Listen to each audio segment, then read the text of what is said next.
Yo guys, kali ini kita bakal ngomongin isu panas banget yang lagi jadi headline internasional. Israel terbukti melakukan genosida di Gaza. Ya, kalian nggak salah dengar, ini bukan clickbait, ini temuan terbaru dari PBB yang bikin dunia heboh. Sekarang kita bakal lihat semua fakta dan bukti dari laporan ini, biar jelas apa yang sebenarnya terjadi dan kenapa isu ini bikin perhatian dunia saat ini.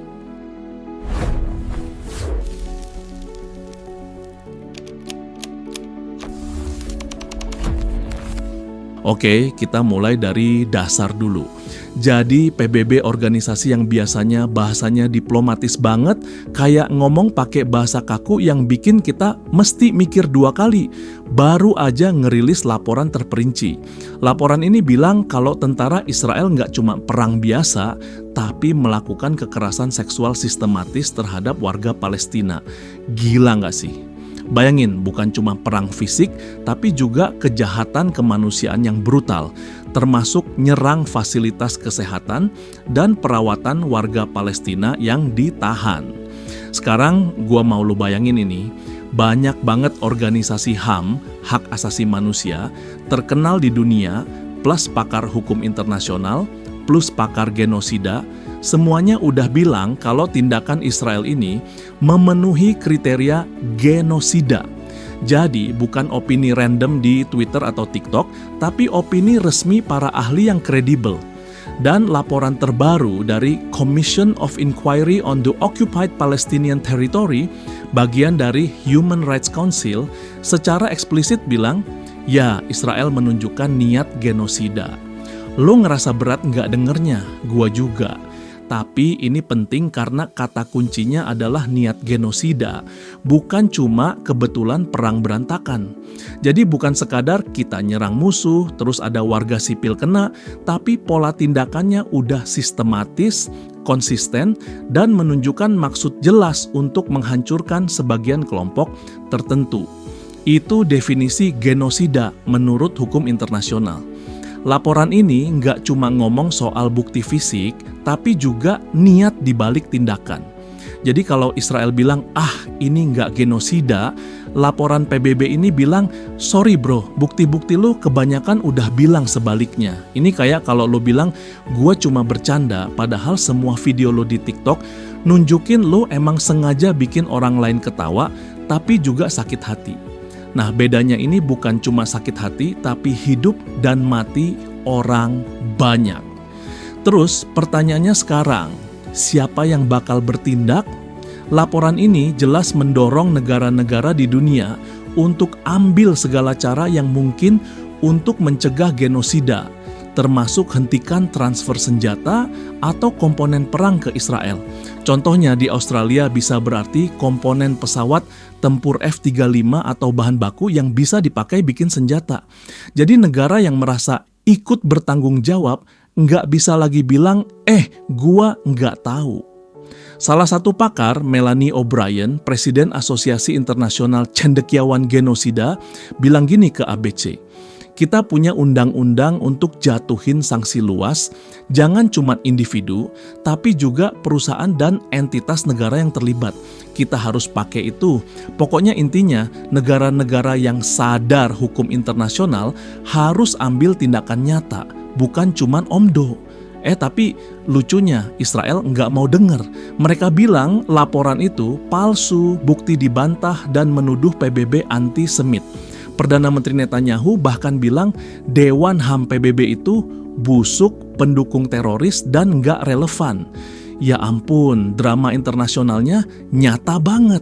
Di sisi lain, tekanan internasional mulai muncul. Misalnya, Presiden Komisi Eropa Ursula von der Leyen udah ngumumin pemotongan dana buat program Israel dan usul nunda Perjanjian Perdagangan Bebas Uni Eropa Israel. Negara lain kayak Spanyol dan Irlandia udah mulai ambil langkah nyata, bahkan Jerman yang biasanya super hati-hati soal kritik ke Israel udah mulai nahan ekspor senjata. Jadi ada tanda-tanda dunia nggak mau tinggal diam. Yang bikin ini lebih serius adalah hukum internasional. Semua negara anggota konvensi genosida punya kewajiban buat mencegah genosida. Jadi kalau lo pikir gue bisa cuek aja, sorry bro, nggak bisa. Lo nggak cuma nonton drama, tapi ikut bertanggung jawab kalau nggak ambil langkah mencegah. Dan buat lo yang nanya, kok bisa ya genosida gitu masih jalan? Nah ini karena sistem internasional itu rumit. Ada politik, ada aliansi militer, ada kepentingan ekonomi. Contohnya Australia sampai sekarang ragu ambil langkah langsung karena takut reaksi balik dari Amerika Serikat. Tapi tekanan dari negara-negara lain perlahan meningkat dan mungkin bakal bikin domino efek. Intinya guys, ini bukan sekadar berita sedih buat di-scroll terus lupa. Ini isu hidup dan mati, isu hukum internasional, dan isu politik global yang nyata. Laporan PBB terbaru ini nunjukin bukti, niat, dan dorongan buat negara-negara ambil tindakan. Jadi kalau lu pengen ngerti dunia nyata, ini contoh nyata gimana hukum, HAM, dan politik internasional saling berinteraksi.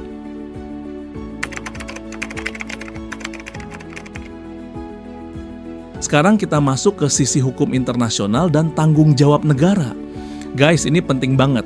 Setiap negara yang jadi anggota konvensi genosida punya kewajiban hukum untuk mencegah genosida, nggak peduli seberapa jauh negaranya dari Gaza. Jadi bukan cuma, itu urusan Israel-Palestina, tapi ini urusan hukum internasional yang nyentuh semua negara. Lo bisa bayangin kalau negara-negara cuma diem doang, itu kayak lo lihat temen lo disakiti terus bilang, gua nggak mau ribet. Tapi bedanya, ini nyawa orang banyak, bukan cuma drama sekolah. PBB lewat Human Rights Council nggak main-main soal ini. Laporan terbaru yang dirilis tanggal 16 September 2025 ini jelas bilang Israel punya niat genosida. Dan kata niat itu krusial banget guys. Karena kalau cuma ada korban, bisa aja dibilang perang biasa. Tapi kalau ada pola sistematis buat menghancurkan kelompok tertentu, itu definisi genosida yang sah di mata hukum internasional. Nah, lo mungkin mikir, kok bisa gitu ya Israel tetap bantah? Well, politik internasional emang kompleks banget. Israel menolak semua tuduhan dan nyebut PBB antisemit, sementara negara-negara lain mulai kasih tekanan pelan-pelan. Contohnya, Uni Eropa lewat Presiden Komisi Eropa, Ursula von der Leyen, udah ngumumin pemotongan dana buat program Israel dan nunda perjanjian perdagangan bebas. Spanyol dan Irlandia bahkan udah ambil langkah lebih nyata. Bahkan Jerman yang biasanya super hati-hati, udah mulai nahan ekspor senjata. Jadi perlahan dunia mulai ngerem akses Israel ke alat perang. Sekarang mari kita bahas soal apa yang dimaksud laporan PBB tentang segala cara untuk mencegah genosida. Ini nggak cuma soal moral, tapi praktik konkret. Misalnya negara-negara bisa 1. Menghentikan transfer senjata atau komponen perang ke Israel. 2. Menyelidiki perusahaan atau warga negara mereka yang mungkin terlibat langsung atau enggak langsung. 3. Menjatuhkan sanksi yang luas, bukan cuma buat individu, tapi juga perusahaan dan lembaga yang berperan mendukung genosida. Melanie O'Brien, pakar genosida internasional, menekankan kalau kapasitas hukum sebenarnya ada, tapi masalahnya banyak negara masih pilih slow response karena takut konflik politik atau hubungan strategis terganggu. Oke, sekarang kita masuk ke sisi drama internasional. Israel jelas nggak mau dengar. Netanyahu bilang Dewan HAM PBB itu busuk dan tidak relevan. Terus laporan HAM dunia dianggap palsu. Tapi coba bayangin, semua pakar hukum, organisasi HAM terkenal dan laporan PBB bilang sama, tapi Israel bilang, nope, fake news. Itu kayak kita di TikTok, semua orang bilang video kamu viral karena konten keren, tapi kamu bilang, nggak ada yang nonton kok. Bedanya di sini nyawa orang banyak yang taruhannya. Sekarang kita lihat reaksi negara-negara lain. Australia misalnya masih ragu ambil langkah langsung. Alasannya, mereka nggak mau bikin Amerika Serikat ngamuk. Tapi tekanan global makin nyata. Spanyol, Irlandia, Jerman udah mulai bertindak. Kalau negara-negara lain ikut langkah ini, bisa ada efek domino global. yang bikin Israel makin terpojok secara diplomatik. Guys, yang bikin situasi ini lebih serius adalah fakta bahwa tanggung jawab mencegah genosida itu nggak bisa dihindari. Negara-negara nggak bisa lagi bilang, kita nggak tahu. Laporan PBB ini jadi bukti nyata bahwa semua negara sekarang sadar risiko Israel melakukan genosida. Jadi kalau negara manapun nggak ambil tindakan, mereka bisa dianggap melanggar hukum internasional juga. Sekarang mari kita lihat sisi kemanusiaan. Bayangin ribuan, bahkan puluhan ribu warga sipil di Gaza yang kena dampak. Rumah hancur, fasilitas kesehatan diserang, akses makanan dan obat-obatan terbatas, trauma psikologis menumpuk. Semua ini sistematis, bukan kebetulan. Laporan PBB menyebutnya kejahatan terhadap kemanusiaan. Jadi ini bukan cuma angka statistik, ini cerita nyata orang-orang yang hidupnya hancur. Gua nggak mau bikin lo cuma pusing sama politik, jadi gua kasih analogi gampang. Bayangin lo lagi main game strategi dan lo tahu ada satu pemain yang sengaja ngerusak semua karakter lawan tanpa ampun. Lo bisa pilih diem atau lo bisa ambil tindakan buat ngehentikannya. Nah, di dunia nyata ini, negara-negara punya skill buat ngehentikan, tapi pilihan moralnya kadang ribet karena ada politik, aliansi, dan ekonomi. Dan akhirnya pertanyaannya, apa yang bakal terjadi selanjutnya? Apakah Israel bakal nurut? Kemungkinan kecil. Mereka biasanya merendahkan laporan HAM internasional, tapi tekanan global makin nyata dan negara-negara mulai sadar ada kewajiban hukum untuk mencegah genosida. Bisa aja dalam beberapa bulan ke depan kita bakal lihat sanksi lebih luas, pemotongan bantuan internasional, bahkan penyelidikan individu dan perusahaan yang mendukung perang di Gaza. Jadi guys, pesan pentingnya, ini bukan cuma isu politik jauh dari kita, tapi isu kemanusiaan dan hukum internasional yang nyata, dan semua negara punya tanggung jawab untuk bertindak. Jangan cuma scroll dan bilang, sedih banget, tapi pahami konteksnya, dampaknya, dan kenapa dunia sekarang nggak bisa tinggal diam lagi.